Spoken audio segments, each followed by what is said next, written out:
Hello students, what I want to go through here today is week 3, which is going to blend into week 4, and kind of show you the breakdown in comparison to the Tinker puzzles that we're going to be doing. As you can see in week 3, we've got what's called a KWHL chart graphic organizer. This is something that I want you guys to go ahead and fill out the very beginning of the puzzles, and then at the end tell me a little bit more about what you've learned. Let me go ahead and show you what it is. I'm going to go ahead and click on it once. I've attached it, double click on it. This is your graphic organizer. You're going to put your name, date, and subject and teacher, and this is really important because I really feel that when you're starting to learn something, it's really kind of important to kind of organize those thoughts as far as what you know and some of the things that you're learning and how they'll apply that to the real world. So right away it says what I know.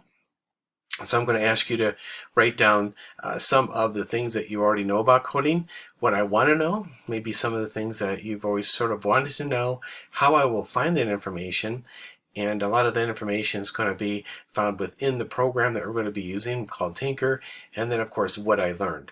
And this will be due at the end of each week, so I just want you to hold on to it. Okay, click off of that.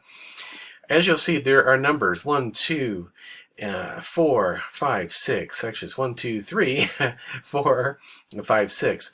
Each one of those numbers are related to a number within Tinker. It's right here. So 1, 2, 3, 4, 5, 6, 7, 8, 9, 10.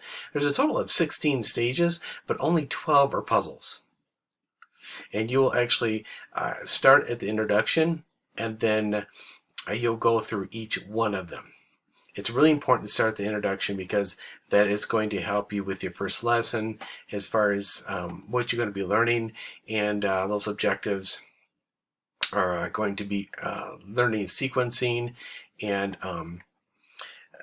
some other things such as building games, and then also using Tinker as a visual language. So it's going to be really cool. I think you're really going to enjoy it.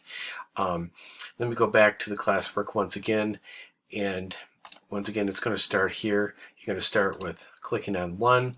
It's going to have the objectives, and then it's going to tell you a little bit what to do as far as the lesson. Go right to the bottom, click on that, and that's going to get you right into the actual program itself. So hey, listen, if you have any questions, don't feel free, just like with the syllabus, go ahead and contact me by email or texting, or just give me a call. So good luck, and we'll talk to you soon.